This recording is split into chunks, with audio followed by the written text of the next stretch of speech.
আমি লুকিয়ে লুকিয়ে ভিডিও নিতেছিলাম দেখে আমার ছেলে আমাকে গুলি করে মেরে ফেললো। যাই হোক, দেখলাম আমি লুকিয়ে লুকিয়ে যে ওরা খেলতেছে। তো এরপরে ভাবলাম যে ওদেরকে বলবো না বা বুঝতেও দিব না যে আমি ভিডিও করতেছি।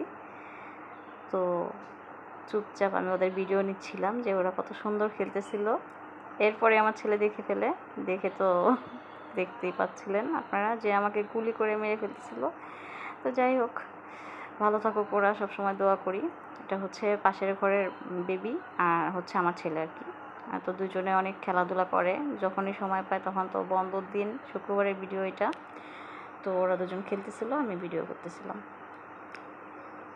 ওরা তো তেমন খেলাধুলা করতে পারে না যেগুলো আমরা করতাম ছোটোবেলায়। আসলে এই খেলা আর আমাদের খেলা, যেমন আমরা বাইরে খোলা মাঠে খেলতাম বা দৌড়াতাম, এগুলো তো করতেই পারে না ওরা। ওদের জন্য কিন্তু এটা খুবই কষ্টকর যে ওরা ওই ইয়েটা পায় না আমরা যেটা পেয়েছি ছোটোবেলায়।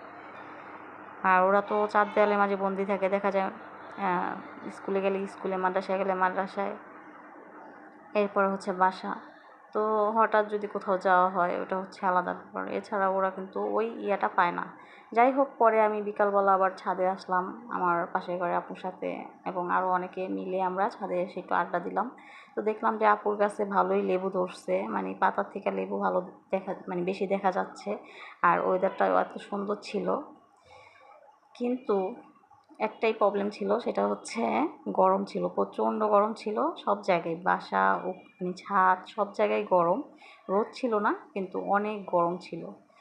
অনেক ঘোরাঘুরি করলাম ছাদে, সব গাছগুলো আপুর দেখলাম আমি চেক করে করে, যে কেমন ফল ধরছে না ধরছে।